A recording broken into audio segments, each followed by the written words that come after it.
Buenos días, chicos, es un gusto saludarlos. Mil disculpas por la tardanza en subir la clase de este día, pero tuve algunos inconvenientes. Solo tenía grabado el audio nada más. Y eso puede servir mucho si no podíamos ver en sí la presentación. Espero que estén pasando la mejor semana posible, que estén teniendo todas las recomendaciones del caso y sobre todo pues que su familia y ustedes mismos se estén cuidando lo más que se pueda, salir lo menos posible y esto. La clase va a ser grabada precisamente por eso. Me comentaban por ahí algunos que no tienen acceso a internet desde su casa. Entonces eso se convierte en un problema si yo doy una clase en vivo y ustedes no pueden salir. Entonces yo voy a grabar la clase y ustedes pueden verla en el momento en que tengan disponibilidad de internet o acceso a una máquina para poderlo hacer, así que no se preocupen. De igual manera con la actividad complementaria que vamos a ver, vamos a dejar un periodo de tiempo, como siempre les dejo, que sea accesible para que ustedes la puedan realizar.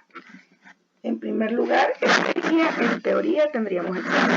En teoría, este día tendríamos un parcial.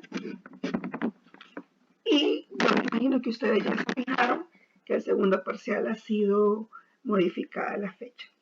Entonces, vamos a hacer un pequeño resumen de lo que nos va a salir en ese segundo parcial y vamos a iniciar ya con el contenido que vamos a ver para el tercer parcial. ¿Les parece? Tenemos un cuestionario pendiente. Yo creo que, bueno, realmente no he revisado quienes ya lo hicieron. La última vez que vi había nada más 2 personas las que lo habían hecho y espero que todos lo hayan realizado. Era fácil. Realmente fue nada más de la presentación, no tomé en cuenta ninguno de los contenidos que estaban en la plataforma y que les di la indicación de leer, sino que nada más nos fuimos con preguntas básicas. Fueron 5 preguntas básicas que estaban en la presentación y que eran muy importantes, realmente eran muy importantes en nuestro desarrollo. Yo espero que lo hayan realizado. Cualquier inconveniente, pues ustedes me avisan.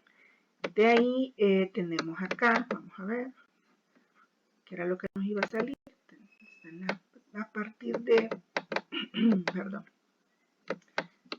de qué parte de la presentación, se pone lento cuando estamos grabando. Esperemos un momento.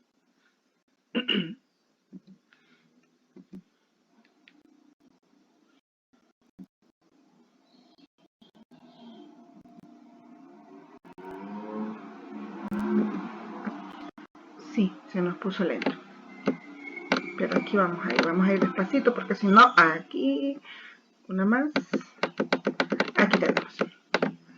La unidad 3 incluía los riesgos comerciales. Recuerden que vimos el tema de evaluación de riesgos, la cobertura de los riesgos, el riesgo país, cuáles eran sus componentes, cómo lo podíamos evaluar y cuál sería la cobertura. Y finalmente vimos los riesgos de cambio, la estrategia de gestión y los instrumentos de protección para el riesgo de cambio.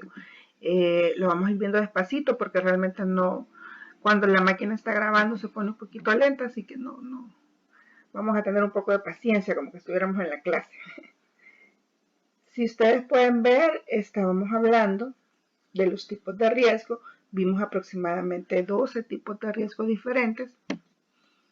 Obviamente hay un riesgo que es el que más nos interesa, que es el riesgo financiero y sobre el cual tenemos que tener como más clara la visión. Vamos a ver. Esto es, aquí está, ya. Estábamos hablando primero del riesgo comercial.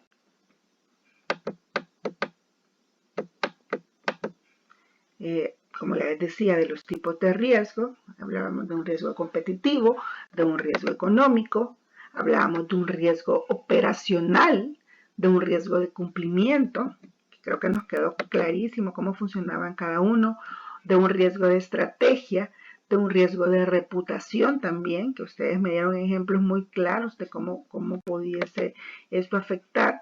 También hablábamos de riesgos del proyecto y de riesgos de innovación. Por otro lado, también vimos los riesgos de calidad y los riesgos de crédito, ¿verdad? Que también es un poco lo que vamos a hablar, empezar a hablar ahorita. Hablamos también de riesgo político, que esto es como lo más, lo que se puede ver de manera más fácil, porque si vemos noticias, como yo siempre les aconsejo que veamos noticias, podemos ir tomando de allí cómo está moviéndose el mapa político a nivel mundial. Hablamos también de un riesgo estacional y de un riesgo financiero, que finalmente era el que más nos interesaba a nosotros poder evaluar, porque es como un compilado de todo, ¿sí? De allí estábamos hablando de cómo medir o cómo evaluar el riesgo comercial como tal, y aquí hablábamos de 4 componentes: medir el nivel de los probables daños. Hablábamos también de examinar las capacidades y los recursos que tenemos nosotros para poder afrontar los riesgos. Hablábamos también de diseñar el programa de implementación, diseñar un programa, que nos permita afrontar los riesgos, es un programa ya definido. Y más importante aún es diseñar un plan de contingencia que me permita afrontar cualquiera de los 2 o 13 riesgos que acabamos de ver. ¿Y qué es lo que voy a hacer? Eso sería más o menos un plan de crisis también, pues, porque me permite a mí decir, si pasa esto, yo hago esto, si pasa esto, yo hago esto. Eso es sumamente importante y es una de las formas en las cuales yo, como empresario, puedo medir el nivel de riesgo tanto para el tema de importar como para el tema de exportar. Posteriormente también vimos la cobertura de riesgos comerciales, que podía ser mediante una acción, o podía ser mediante la adquisición o venta de un instrumento, o podía ser una combinación de ambas. Con las dos es como, yo creo que combinar ambas es lo más prudente. Finalmente vimos el riesgo país, y aquí este es bien importante. El riesgo país en América Latina, esto fue, yo les decía que datos al 6 de enero del 2020, o sea, hace nada. Ahora, ¿cómo van a variar estos índices con la crisis que estamos atravesando actualmente? Obviamente hay que definir qué clase de riesgo o dónde cabe el riesgo de la crisis que estamos pasando actualmente, y hay que definir cómo va a afectar a cada país y cómo pudiese moverse estos porcentajes. Obviamente eso va a pasar. Hay países que han sido mayormente afectados y hay países que han sido mucho menos. Entonces, ese riesgo país posteriormente se va a ver en el tema de las importaciones y las exportaciones. En la grabación anterior yo les comentaba, porque la grabación anterior no me salió bien, que, por ejemplo, yo fui a la tienda, como yo siempre les cuento cosas bien concretas, fui a la tienda y pedí ajos. Me dice el señor, no, hija, no hay ajos. Y les estoy hablando de la tienda de la esquina de mi casa. No hay ajos porque los ajos vienen de China y nosotros no cultivamos ajos, y mientras China esté como esté, no vamos a traer nada de China, y entonces si no traemos nada de China no tenemos ajos. Y ahí se dan cuenta, entienden la relevancia. Algo tan sencillo, tan elemental como ajos, que muy probablemente, yo no sé si los traen de China, pero el señor eso fue lo que me dijo, pero como algo tan pequeñito, algo tan elemental para cocinar, para la casa, puede afectar realmente la economía de un país y la persona que también está percibiendo ese producto. Entonces, si bien en su momento hablábamos que China en términos de exportación era una superpotencia mundial, veamos cómo va a afectar ahora, cómo va a afectar este porcentaje a nivel mundial para países como China, para países como Italia, para países como México, que si bien ustedes recuerdan, estábamos hablando de que tenían dentro de su estructura económica grandes porcentajes de exportación y de alguna medida de importación. Y aquí cabe también mencionar otra cosa. Nosotros hemos hablado en el transcurso de la materia mucho sobre lo que es importar o exportar, como les decía, se me olvidaba el nombre, pero cuando exportamos talento humano, esa es la palabra, talento humano, que eso es realmente uno de los fuertes de muchos países. Para algunos países es importarlo y para otros países es exportarlo. El Salvador se ha vuelto un gran exportador de talento humano. Ustedes pueden ver cómo países ofrecen estadía, que se vaya con toda su familia, trabajo, porque realmente hay gente muy inteligente, como les decía, hay jóvenes que realmente están muy preparados a nivel de cualquier sociedad. Entonces, ¿cómo va a afectar esto? Pues si antes nosotros mandábamos a estudiar a nuestros jóvenes o a trabajar a nuestros jóvenes a países como a Europa, por ejemplo, ¿qué va a pasar ahora? Igual para los jóvenes que se van a estudiar a otros lados o que se van a trabajar a otros lados, a Canadá, por ejemplo, que tiene grandes beneficios para la gente que se va para allá, pues ese es también es un riesgo de exportación y un riesgo de importación. Nosotros no vamos a querer ir y ellos va a ser difícil que logren que la gente vuelva a confiar en ellos. Entonces eso va a ser algo que debemos ir analizando y viendo cómo se va moviendo a través del tiempo. Posiblemente no lo veamos con esta materia, pero sí yo les recomiendo que estemos pendientes de cómo se va, cómo la economía mundial en todos los sentidos, incluyendo ese, se va modificando.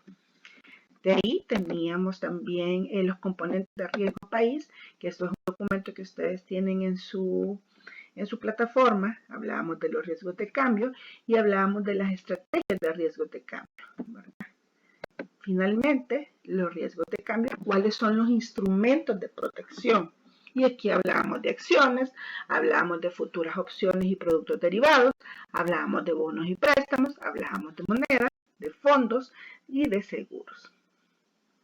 Hasta aquí sería el contenido que nosotros veríamos en el examen del segundo parcial. Yo les recomiendo leer esto, yo lo voy a subir a la plataforma, si no lo subo me recuerdan por favor, y también les recomiendo leer el material que tenemos porque es sumamente importante y lo vamos a ir revisando. Hasta aquí estaríamos con la tercera parte de la asignatura y comenzaríamos con lo nuevo. Esto ya sería para el tercer parcial. Y estaríamos hablando de, en primer lugar, financiación o financiamiento en el comercio exterior. Y aquí lo vamos a ver de manera concreta en el tema de importaciones y en el tema de exportaciones. Muy probablemente veamos cosas bien globales, pero vamos a hacer un ejercicio que nos permita saber cómo funciona en el país realmente el tema del financiamiento, tanto para la exportación como para la importación.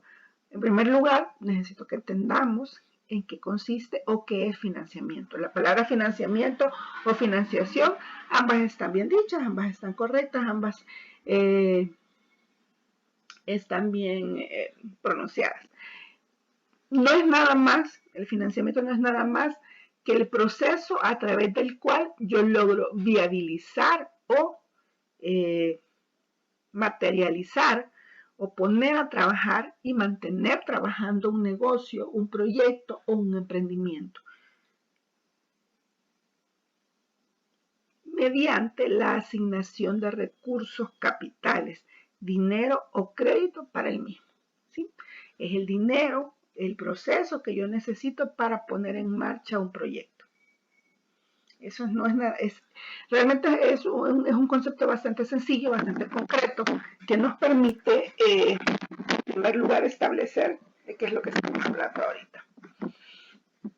Cuando hablamos del financiamiento para las importaciones, lo vamos a definir como básicamente un crédito, mediante el cual un banco va a financiar por un periodo necesario la comercialización y el cobro del producto que yo estoy importando. ¿Sí? En consecuencia, el importador va a solicitar el préstamo por dos razones.